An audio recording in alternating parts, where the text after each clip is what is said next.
गणेश देवा, जय गणेश जय गणेश जय गणेश देवा। माता सती पार्वती पिता महादेवा, माता सती पार्वती पिता महादेवा। एक दंत दयावंत चार भुजाधारी, एक दंत दयावंत चार भुजाधारी। मस्तक सिंदूर सोहि मूषिकी सवारी। आदिनाथ काल भैरवं भजे, देवराज सेव्यमान पावनांग्रि पंकजं, वालयज्ञसूत्रमिन्दुशेखरं कृपाकरं, नारदादियोगी वृन्दवन्दितं दिगम्बरं, पुराणिनाद काल भैरवं भजे। भानुकोटि भास्वरं भवाब्धितारकं परं, काल भैरव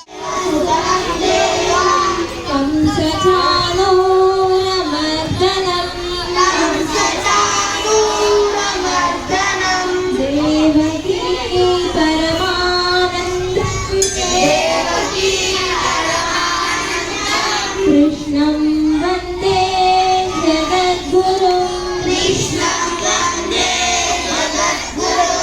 ॐ पूर्णमदः पूर्णमिदं पूर्णात् पूर्णमुदच्यते पाण्डवानीकं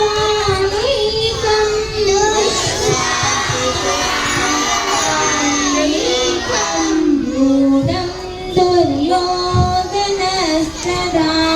नूनं दुर्योधनस्तदा।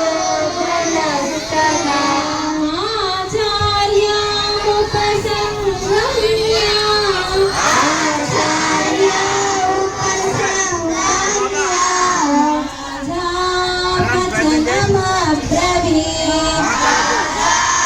वचनमब्रवीत्। पश्चैतां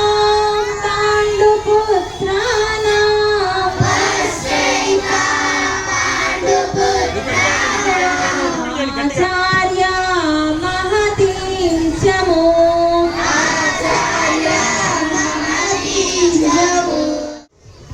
బిరుదరాజు శ్రీకృష్ణ ఆరాధ్య పుట్టినరోజు సందర్భంగా వారి నాన్నగారు శ్రీధర్ రాజు గారు చిల్కమ్మగల్లి వాస్తవ్యులు అల్పాహారానికి మనకు అండగా నిలిచారు. ఆ పాప బర్త్డే, వారి పాప బర్త్డే రేపు ఆదివారము. సో వచ్చే వారం వారు అవైలబుల్ ఉండలేదు కాబట్టి ఈ వారం చేయించారు. అదే రకంగా ఈరోజు బర్త్డే జరుపుకుంటున్న చిట్టి తల్లి సన్నిహిత చందు స్వాతి వాళ్ళ పాప, ఈరోజే ఆ పాప బర్త్డే. ఈ పాప బర్త్డే రేపు కాబట్టి వీళ్ళు ఉండట్లేదు కాబట్టి పుట్టినరోజు ఇవాళ మద్దతుగా నిలిచారు. వీరు వచ్చే వారం మనకు అండగా నిలుస్తారని హామీ ఇచ్చారు. ఇవాళ మా పాప బర్త్డే కాబట్టి ఈ రోజే మనము ఆశీర్వచనం చేద్దాము ఇద్దరికి కలిపి. రామసేవకు ముందు రండి. ఆయుష్యాయుషి సదేంద్రియ సదేంద్రియ ఆయుష్యేవాయుషి సదేంద్రియ సదేంద్రియ ఆయుష్యేవ సదేంద్రియ ఇది సదా ఇంద్రియః ఆయుష్యేవాయుష్యాయుష్యేవేంద్రియ ఇంద్రియ ఏవాయుష్యాయుష్యేవేంద్రియే ఏవేంద్రియ ఇంద్రియ ఏవైవేంద్రియే ప్రతిప్రదేంద్రియ ఏవైవేంద్రియే ప్రతి ఇంద్రియే ప్రతిప్రది ఇంద్రియ ఇంద్రియే ప్రతిష్టతి తిష్టతి ప్రతి ఇంద్రియ ఇంద్రియే ప్రతిష్టతి ప్రతిష్టతి తిష్టతి ప్రతి ప్రతిష్టతి తిష్టతి తిష్టతి.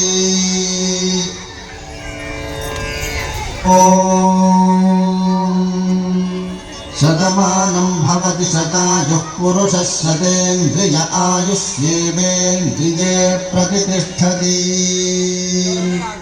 శతమానం భవతి భవతి శతమానకం శతమానం భవతి శతాయుః శతాయుర్భవతి శతమానకం శతమానం భవతి శతాయుః శతమానమితి శతమానం భవతి శతాయుః శతాయుర్భవతి భవతి శతాయుః పురుషः పురుషः శతాయుర్భవతి భవతి శతాయుః పురుషः शतायुः पुरुषः पुरुषः शतायुः शतायुः पुरुषः शतेन्द्रियः शतेन्द्रियः पुरुषः शतायुः शतायुः पुरुषः शतेन्द्रियः शतायुरिति शता आयुः पुरुषः शतेन्द्रियः शतेन्द्रियः पुरुषः पुरुषः शतेन्द्रिय आयुष्यायुषि शतेन्द्रियः पुरुषः पुरुषः शतेन्द्रिय आयुषि शतेन्द्रिय आयुष्यायुषि शतेन्द्रियः शतेन्द्रिय आयुष्येवैवायुषि शतेन्द्रियः शतेन्द्रिय आयुष्येव शतेन्द्रिय इति शत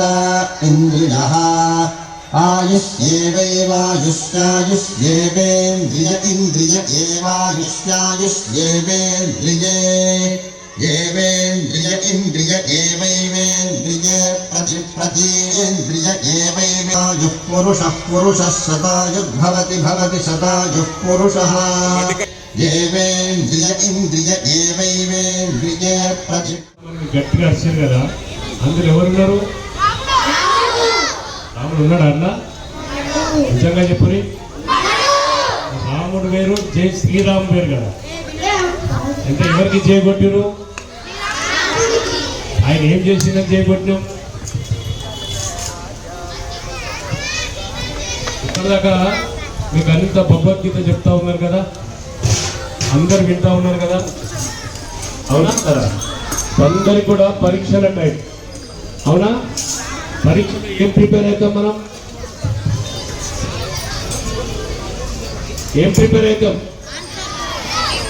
క్వశ్చన్స్ వాళ్ళు ఇస్తే ఆన్సర్స్ మనం రాస్తాం, అవునా కదా? అన్ని రోజులు ప్రిపేర్ చేసుకున్నటువంటి క్వశ్చన్స్ కు ఆన్సర్ ఈజీగా చెప్పేస్తాం. ఇక్కడ కూడా ఈ గోశాల యొక్క ప్రముఖులు మంచి నిర్వహణ చేసి మనలాంటి దండు, అంటే రాముని యొక్క దండు ఎవరు? వానర సైన్యం. వానర సైన్యంలో ఎవరి పేరు ఎక్కువ యాద పెట్టుకుంటాం? ఆయన కన్నా ముందు ఇంకా పెద్ద పెద్దోళ్ళు ఉన్నారా? జాంబవంతుడు పెద్ద ఆయన, ఇప్పుడు కూడా ఉన్నాడు. ఆయన హనుమంతుడు ఇప్పుడు కూడా ఉన్నాడు కదా. ఎవరికైనా కనిపించిందా? నేను చెప్పుకుంటున్నా అట్లా. మరి మనకు కనిపించిన వాళ్ళు ఎవరున్నారు? మన తల్లిదండ్రులు మనకు కనిపిస్తారు, వాళ్ళని గౌరవించాలి కదా, అవునా కాదా? అమ్మ నాన్న చెప్పిన మాటలు వినాలి కదా. రాముడు ఎవరి మాటలు విన్నాడు? అమ్మ యొక్క వరానికి తండ్రి ఇచ్చినటువంటి మాటకు ఎవరి మాట వినిపోయింది? అడవికి. మరి మీకు చాక్లెట్ ఇప్పినప్పుడు అలుగుతారా అలగరా? మీరు ఎవరి కోసం అలిగారు?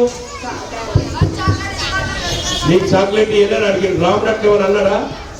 రేపు పొద్దుగల పట్టాభిషేకం చేస్తా అంటే ఎవరైనా సరే రాజు కావాలని కోరుకుంటారు కదా. మరి అది కూడా వదిలేసి కాలి చెప్పును గట్టే వేసుకొని బయటకు వెళ్ళిపోయాడు. అంత త్యాగమూర్తిని కనుక మనం స్మరిస్తాం. ఆ రామాయణం మొత్తము మన తల్లిగారు 24,000 శ్లోకాలు మీకు నేర్పిస్తుంది. ఇప్పటిదాకా భగవద్గీత చదివారు కదా, అందులో ఎన్ని శ్లోకాలు ఉన్నాయి? 701 శ్లోకం ఉంటుంది.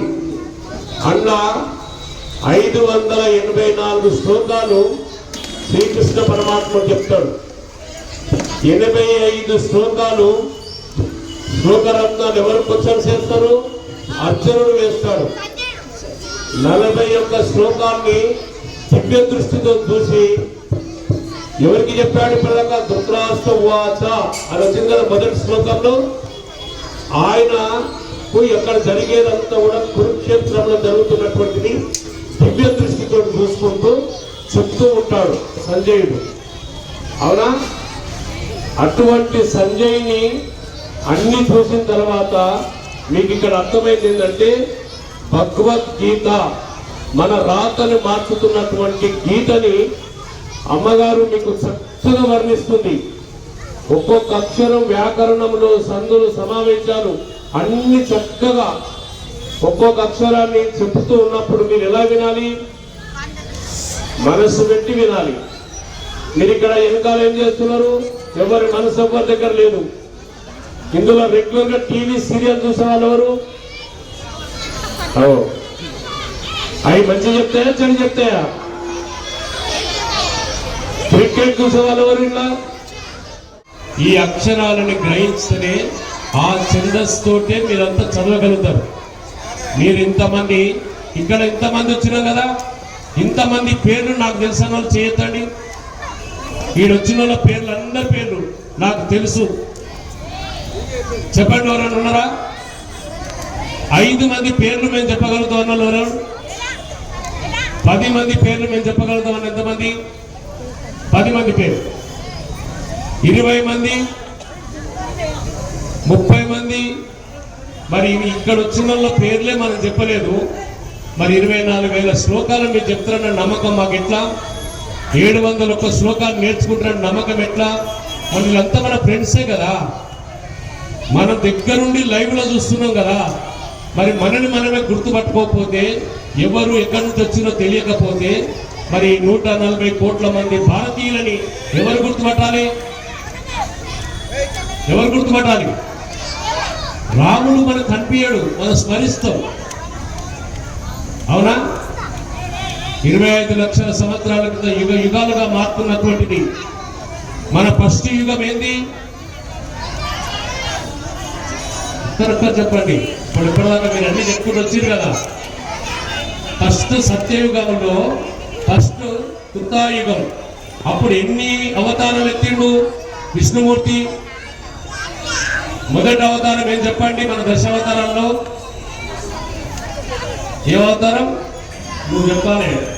మత్స్యావతారం. ఎందుకు మత్స్యావతారం ఎత్తవలసి వచ్చింది?